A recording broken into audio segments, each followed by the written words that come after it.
Hello friends, welcome to our channel. நீங்கள் பார்த்துட்ருக்கிறது நம்ம உழவன் பாதை. இன்றைக்கி நம்மளோட சேனலில் என்ன வீடியோ பார்க்க போகிறோம் அப்படின்னு சொல்லி பார்த்தீங்கன்னா, இது வந்து ஒரு பால்சம் பிளான்ட்டு. நிறைய பேர்த்துக்கு தெரிஞ்சிருக்க வாய்ப்பு இருக்குது பால்சம் பிளான்ட் அப்படின்றது.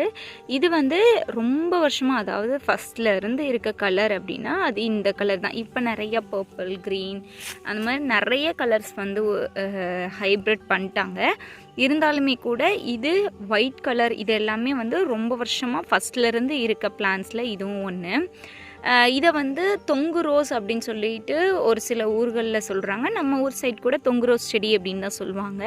ஆனால் இதோட தமிழ் பெயர் வந்து காசி தும்பை அப்படின்னு சொல்லி சொல்கிறாங்க.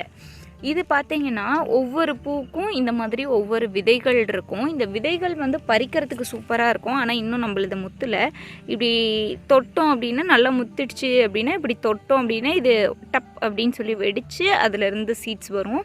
கொஞ்சம் டிஃப்ரெண்ட்டாக இருக்கும், அது நல்லாயிருக்கும். அந்த மாதிரி பார்த்திங்கன்னா இப்போ வந்து நம்ம இந்த பிளான்ட் வந்து நமக்கு ரொம்ப வருஷமாக எங்கேயாவது இருந்தால் பார்ப்போம். நம்மளோட தோட்டத்தில் இருந்துச்சு, இப்போது இல்லை. ஒரு இடத்துல இருந்தது சரின்னு சொல்லிட்டு பிடுங்கிட்டு வந்து வச்சோம். பார்த்திங்கன்னா தெரியும், இந்த பாட்டில் தான் வச்சோம். சரி, இது வந்து ரொம்ப சின்ன எடுத்துகிட்டு வரும்போதே இவ்வளோ பெரிய செடி ஆகிடுச்சு.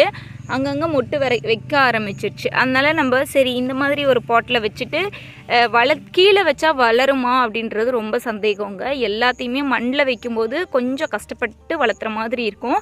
அப்படிங்கும்போது நீங்கள் முடிஞ்ச வரை கொஞ்சம் பாட்டில் வச்சு அதை கொஞ்சம் உருவாக்கிட்டு அதுக்கப்புறம் நீங்கள் மண்ணில் வைக்கிறது நல்லது. அந்த மாதிரி சரி இந்த பாட் ஃப்ரீயாக இருந்ததுன்னு பாட்டில் வச்சேன். இப்போ பார்த்திங்கன்னா தெரியும் இப்படி இருக்குது அப்படின்ட்டு. இதுவே வந்து நம்மளோட தோட்டத்திலேயே வந்து வளர்ந்து அது மொட்டு வச்சதுன்னா இன்னும் கொஞ்சம் செடி நல்லா ஹெல்த்தியாக இருக்கும்.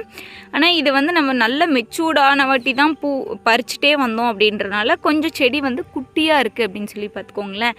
இதில் பார்த்திங்கன்னா நல்லா சீட்ஸ் நிறைய வைக்க ஆரம்பிச்சிருச்சு. இந்த செடி வளர்த்த ஆரம்பித்த வாட்டி தான் எனக்கு தெரிஞ்சது இதுலேயும் மேல் ஃபீமேல் ஃப்ளவர்ஸ் வந்து இருக்குது அப்படின்னு சொல்லிட்டு. இப்போ பார்த்திங்கன்னா இங்கே தெரியும், இப்போ பாருங்க, இது வந்து ஃபீமேல் ஃப்ளவருங்க. உள்ளே பாருங்கள் இந்த மாதிரி சீட் பாட் வந்து இருக்குது. ஒரு சில இதில் மேல் ஃப்ளவர் மட்டும், மேல் அந்த இது வந்து மட்டும் ஸ்டிக்மாஸ் மட்டும் இருக்க மாதிரி இருக்குது.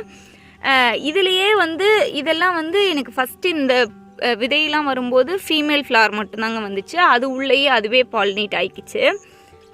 இருந்தாலுமே கூட 1-2 மேல் ஃப்ளவரும் வருது. பார்த்திங்கன்னா தெரியும், இது வந்து மேல் ஃப்ளவர். இதெல்லாம் கொட்டிடும். பூ நிறைய என்னடா அப்படி கொட்டுதே அப்படின்னு சொல்லி பார்க்கும்போது தான் தெரிஞ்சுது அதெல்லாம் வந்து மேல் ஃப்ளவர் அப்படின்னு சொல்லிட்டு. எல்லாத்துலேயுமே மேல் ஃப்ளவரும் 1-2 இருக்கும் போல், அது நமக்கு வந்து தெரியாமல் இருக்குது. ஆனால் பூ கொட்டிடுது, ஒழுங்காக பாலினேட் ஆகலை போல் அப்படின்லாம் யோசிக்கிறோம். அப்படிலாம் இல்லை. ஃபீமேல் ஃப்ளவர் வந்து முடிஞ்ச வரை பாலினேட் ஆகிட்டு சீட் கொடுக்க ஆரம்பிச்சிடுது. மேல் ஃப்ளவர் இருந்தது அப்படின்னா அது கொட்டிடுது. இது எல்லாமே ஃபீமேல் ஃப்ளவர் தான்.